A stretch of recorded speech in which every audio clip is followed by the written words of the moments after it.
Hey boss? Yeah, I don't think I'm going to be able to make it into work today. Yeah, the city started flooding. You're understaffed? You really need my help. Guess you could try to jump.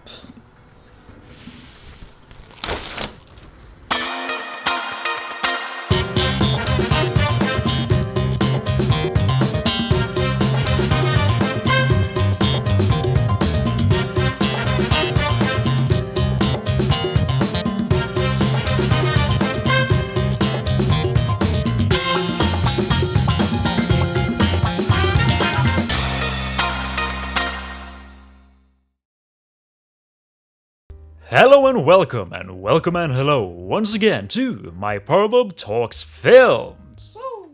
This is a very special episode, as it has technically been in the works for about 5 years now. And by 5 years, I mean 2 months 5 years ago. And then I put it on ice. The point is that I've been brewing this idea for a while now, and I'm finally able to spread it out to the world. So, without further ado, here is the actual Age of Ultron.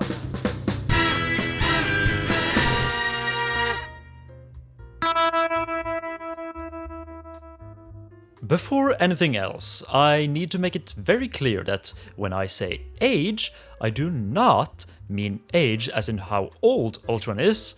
That is a joke that's thrown around a lot, and the answer is pretty obvious anyway. Just a couple days! So Ultron's aggression was just a child having a tantrum? No, I mean age as in a length of time, from one unspecified date to another. The definition of age that the filmmakers actually meant, after all. This video is one where I'm going to argue why the Age of Ultron isn't this, but is actually closer to this. So, with that out of the way, here is my theory. Or I guess, I don't know if you can call it a theory, but, here's my view. Or you get the point. Age of Ultron marked the start of change within the Marvel Cinematic Universe. From here on out, the interconnection between the movies would be stronger and clearer. Events in the movies had impacts on the following ones in a way that was kept more in the back of the mind in previous non-team-up movies. Age of Ultron was the flap of the butterfly's wings that started the Age of Ultron the way I see it.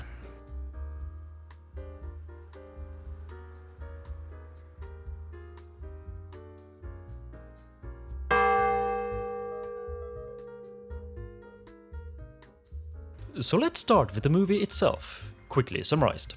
Ultron comes to life, and due to being created with the help of the Mind Stone, he has complete free will. Ultron decides that humanity is too self-destructive to be allowed to continue living, and then he proceeds to attempt to use a Slavic country as a meteor and drop it on the Earth to wipe them all out. The Avengers manage to stop him, but the city is completely obliterated in the process, an event that sends ripples through both the cinematic universe and the governments within them. So this is the specific point where I believe the Age of Ultron starts. Which means that you can skip the first 2 hours and 4 minutes, it's just filler, not even canon to the manga. To better explain this and keep it clear, I'm gonna create a somewhat detailed timeline with everything after Age of Ultron that Ultron directly affected, starting with how the movie ends.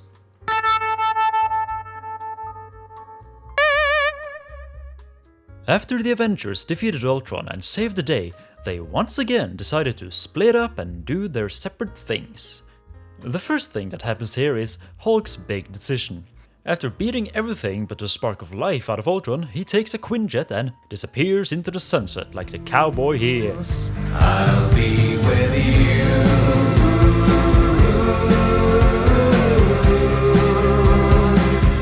Redemption blue.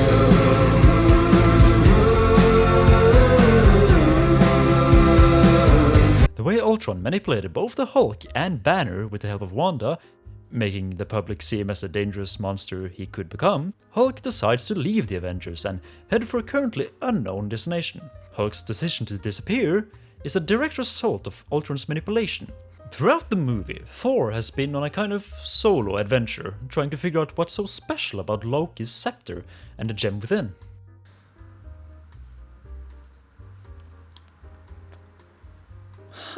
Lemon flavored. In the movie, Thor gets a vision regarding the Infinity Stones, revealing that Loki's scepter indeed carried the Mind Stone. After the battle, when the stone is safe with the vision, He can wield the hammer, he can keep the Mind Stone. Thor sets out into the galaxy to find out more about these stones and their whereabouts. Ultron isn't the reason the stones have started to appear, but he is the reason Thor was made aware of it. Now, Tony Stark is vague on what he's going to do next. He implies that Thor is the only one leaving the group, but he also gets into his car and drives off.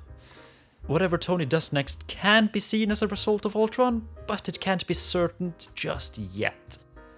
Ultron was his creation, and he probably needs some time to process his involvement in Ultron's actions. But I will get into Tony's next plan of action later. Now, Hawkeye is in a kind of similar vein.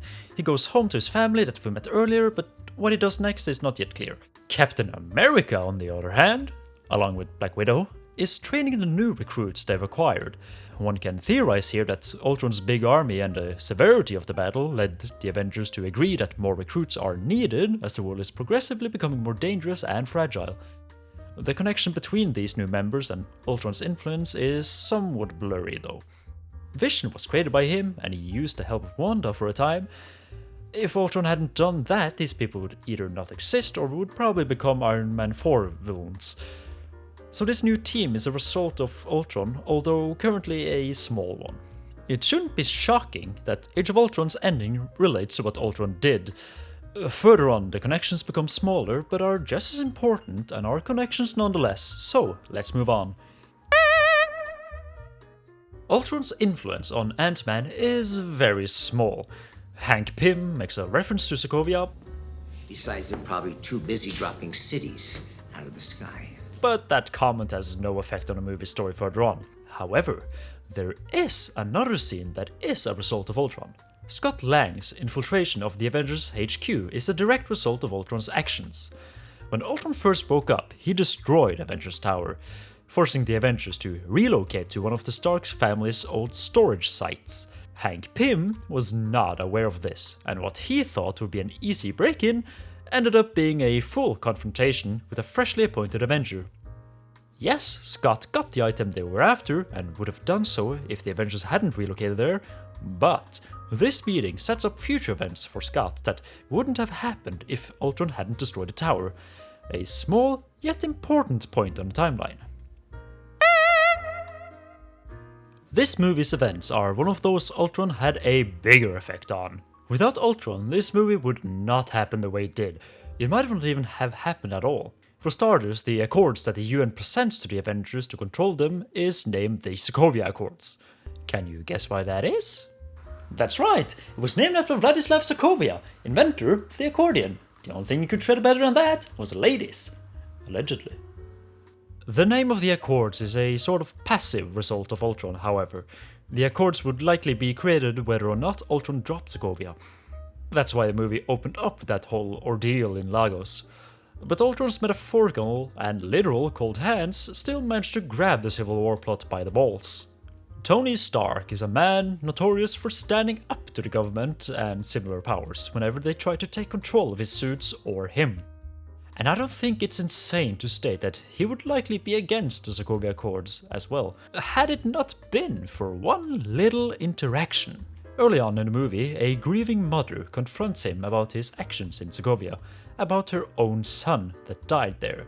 This really hits Tony where his arc reactor used to be, and is a straw that breaks the camel's back.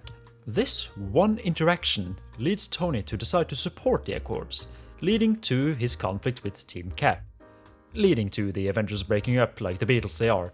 So, had Ultron not dropped Sokovia like it's hot, the Avengers would likely remain a connected family. A family on the run, but a family nonetheless. While the movie is primarily advertised as Iron Man vs Captain America, it does actually have a villain in one Helmut Zemo. This guy holds a especially strong grudge against the superheroes as he used to be a Sokovian citizen that lost his family during Age of Ultron. What the? Oh my god, it was his plan all along! And that's all the plot points of Civil War that is a direct result of Ultron's shenanigans.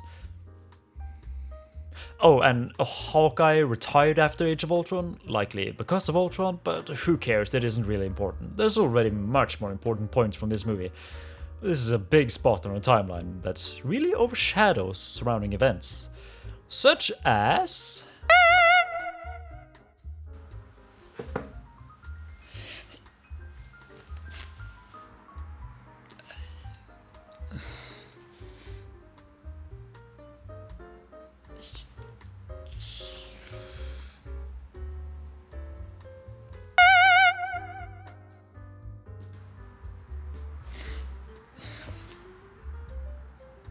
Well, Guardians 2 happens before Age of Ultron, so I can skip that. After that little break, we once again return to Ultron's influence. And this is where he makes his biggest reappearance yet, by having one of his drones' head appear. Okay, the head may not make any impact at all by itself, but what it implies may do. From Ultron's head being in one of the damage control's shipping containers, one can make the assumption that the Vulture could have stolen Ultron tech from damage control during any of their earlier heists. The Tinkerer could then have repurposed Ultron's tech for Vulture and the gang's many weapons and gadgets. There is no direct confirmation of this, and thus no confirmation of what exactly the Ultron tech was used in. Hey guys, video editor here. Yes, they make me live under a bridge, get over it. Anyway, what Bob just said is actually wrong. In the movie, it's directly stated that at least one of the gun thingamajigs are made from Ultron parts. Now this is crafted from a reclaimed sub-Ultron arm straight from Sokovia. Which makes it even safer to assume that a lot of the Tinkerer's tech is made from Ultron technology, and, you know, at least some of the Vulture would then also be made from Ultron technology, so it really strengthens the connection between Age of Ultron and Homecoming. Alright, I have to go, guys. I haven't eaten in weeks and I just saw a rat. It's a very small mole on the timeline, but still one I'm including. I could remove it, but I just love it too much. After watching a spider having a good old time defending his neighborhood, it's time to watch my favorite Avengers' next fun-filled adventure of absolute loss. Cause you had a bad day, you take it one down, you sing a sad song just to turn it around. You say you don't know, you tell me don't lie, you work on a smile and you go for a ride. You had a bad day, the camera don't lie, you're coming back down and you really don't mind. You had a bad day, you had a bad day. At the beginning of this movie, Thor gives us a neat little recap of what he's been up to since Ultron. When he last left us, he was heading out to space to look for Infinity Stones, and here he tells us that he found none. But his adventure led him to get captured by Surtur. Thor extinguishes his ass and takes his head back to Asgard. Later on in the movie, Thor and Loki realize that bringing Surtur back to life and have him destroy Asgard is the only way to stop Hela. Well, I guess Ultron was responsible for the destruction of a planet after all. But there is another plot point of Ragnarok that is a result of Ultron. After the Hulk went MIA during Ultron's friendly prank bro on Sokovia, he eventually ended up on another planet. How could a plain old jet travel through outer space? The same way I'm planning on becoming the first person on Mars. This here skateboard, an umbrella, and this can of hairspray that I emptied out and filled with oxygen. So, Hulk ends up on Sakaar.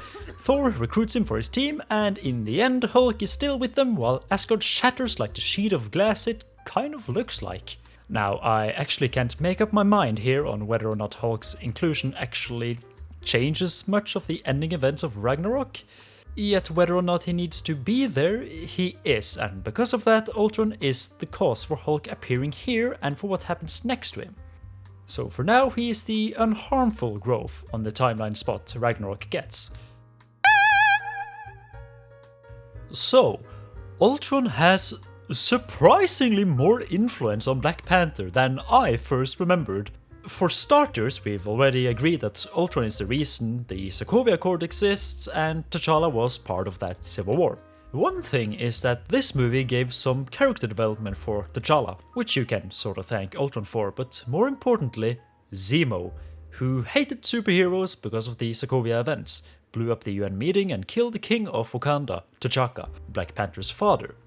So Ultron's little butterfly flaps was behind T'Challa becoming the king of Wakanda, which is a major event in that character's life. However, the question is if this butterfly effect is actually responsible for the movie's plot, or if it would have happened regardless, and it all rests on Killmonger. And the jury is still out. There isn't actually any definitive way of knowing the answer, as far as I've researched. There's little hints about stuff scattered around, but ultimately it's all up in the air. When we first meet Killmonger, he is already working with Klaw, a man we saw in Age of Ultron selling vibranium to Ultron. They steal a piece of vibranium and Klaw tries to sell it to the CIA. The CIA says they've tracked the vibranium on Ultron back to Klaw, and that's why they're there. They kidnap Klaw, but Killmonger kidnaps him back, kills him, and uses his body to be let into Wakanda. So, Killmonger and Klaw met each other off-screen, and we do not know if it is because of Sokovia or if it was unrelated.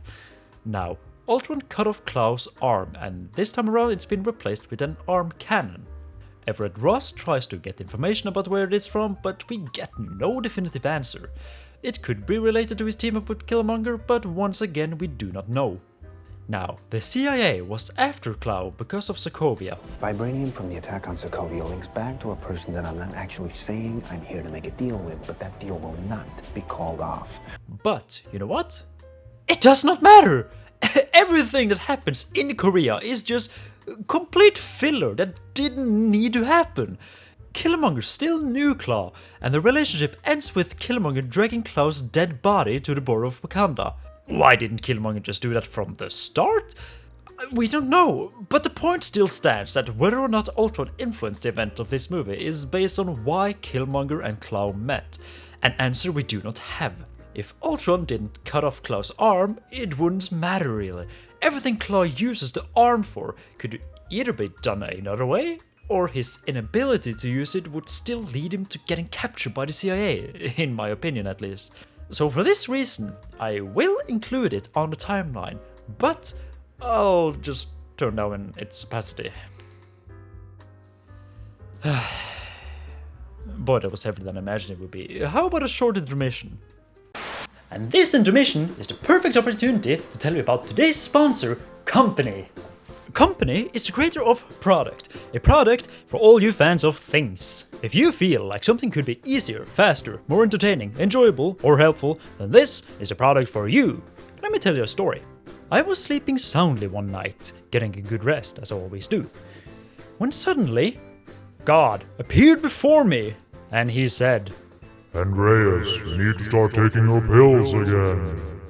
And I said, make an advertisement for company's product?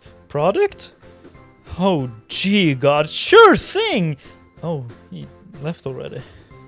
What's so great about this Oops.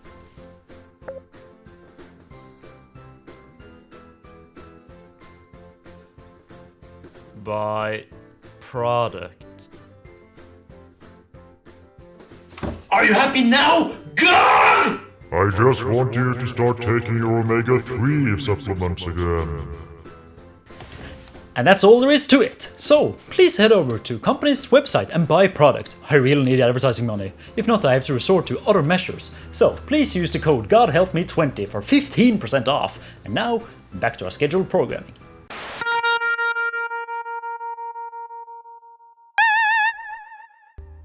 So here we are at last. It was inevitable after all. Infinity War, the culmination of Ultron's butterfly effect influence on Phase 3. Of course, Ultron can still be blamed for several things that happen in the subsequent movies, but it's more accurate to call the era after Infinity War the Age of Thanos, wouldn't you agree? So, Here is, ultimately, how Ultron is to blame for the outcome of Infinity War. The movie begins more or less where we left off from Thor Ragnarok. The Asgardians are assaulted by Thanos and his forces, and Heimdall sets Hulk back to Earth to warn the Avengers about what's coming. We already established that Hulk's presence in Ragnarok is thanks to Ultron, and if Hulk wasn't there, then things would probably go worse actually. Heimdall can't send Thor, he would just try to take down Thanos himself. Loki hid away, Valkyrie and Korg were on the other half of the ship that was let go, and they would either not take it serious enough or would not even seek out the Avengers anyway.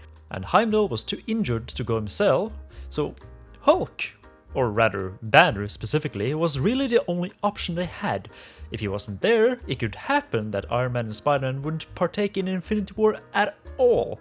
After all, the Avengers split up, which is another point directly the fault of Ultron. It is indisputable that the Avengers lost to Thanos because they didn't fight together. They admit so themselves. You know what I need? I need a shave. And I believe I remember telling Tony, alive and otherwise, that what we needed was a suit of armor around the world. Remember that? Whether it impacted our precious freedoms or not. That's what we needed. Well, that didn't work out, did it? I said we'd lose. You said, we'll do that together too. And guess what, Cap? We lost. And you weren't there. We already established that Ultron is ultimately at fault for the Avengers splitting up. The tension was there during Age of Ultron after all, so it's very clear, really, that Ultron is to blame for Thanos having the opportunity to win. So Ultron was behind everything after all? Wait a second! Oh my god, how deep does it go?! Now, contrary to what you may think, I'm not going to blame Vision's place in the story on Ultron. Yes, Ultron did create him, but it's by Vision's own free will that he chose to live his secret love life with Wanda. Yes, they were put on a team together as a result of Ultron, but they could easily just be teammates, and it was by pure chance really that they were into each other's vibe. Now, Vision going to Wakanda is because of Ultron, but not by Vision's choice, it was by Captain America's. It's Ultron's butterfly effect that made Cap take Vision to Wakanda. Now, we just talked about free will, and yes, it was Cap's choice to go for Wakanda, but that is because Cap is smart enough to know that Wakanda is the safest and strongest place on the planet. It was an obvious choice, free will or not. Anyway, the interesting part about Wakanda's part in Infinity War is that it does not at all play off what happens in Black Panther. You can go from Civil War to Infinity War without ever feeling like you missed something in between. The only reference to the Black Panther movie really is the open border joke, but it's irrelevant to the story progression anyway, it's a joke. When you said we were going to open Wakanda to the rest of the world, this is not what I imagined. And what did you imagine? The Olympics, maybe even a Starbucks. From that point we're gonna head way out to another one, just like Iron Man heads way out of the Milky Way. Now, Doctor Strange and the Guardians of the Galaxy's role in the movie aren't really at all connected to Ultron, except for through Tony. The whole debacle of Civil War makes Tony refuse to call Cap, of course, which means that Iron Man taking Strange and Spidey to Titan, as well as their plan to assault Thanos with the Guardians, is somewhat the result of Ultron's influence in Civil War. So, it is thanks to Ultron that the space team is able to stall Thanos long enough for the Wakandan team to set up enough defenses to lose to Thanos. Wait, so Ultron is responsible for Thanos wasting time on Titan, but also for Thanos winning in the end? Oh my god, he was playing both sides. I've only seen this once before. Somehow Palpatine returned. Am I going crazy? So yeah, that's about it. Shortly summarized, Ultron is responsible for breaking up the Avengers, which then led to Thanos getting the opportunity to dust half of all living things. Which is why I believe it's completely fair to call this specific period of time in the Marvel Cinematic Universe the Age of Ultron. Now, as I mentioned, there's mentions and ramifications of Ultron's actions after Infinity War, but really none of that matters at all. So disregarding the events after Endgame, we covered it all. There's no more movies that happen between Age of Ultron and Infinity War that I can squeeze even a droplet of reference to Ultron out of. There is Ant-Man and the Wasp, but there, I guess there's a little bit of butterfly effect because of Ant-Man being in house arrest, but that Ant-Man and Wasp leads to Endgame, not to Infinity War, so that's all I'm going to say about it. That's now there's no more movies that happened between Age of Ultron and Infinity War that I can speak of. So yeah, let me know in the comments if you agree with my stand on what the Age of Ultron actually is. Or even if there is something in these movies that I missed that could either support or go against this theory thing, whatever you call it. Because we reached the end of the broadcast. I hope you decide to return to watch our next episode, but until then, thank you and good night and thank you. Oh my god, I forgot about Black Widow! Well, I didn't, I just couldn't stomach watching it again. I'm not that crazy. Come on, Vladislav, let's go and watch The Mandalorian or The Book of Boba Fett, Ant-Man and the Wasp: Quantumania perhaps, or Thor: Love and Thunder, maybe even The Fablemans.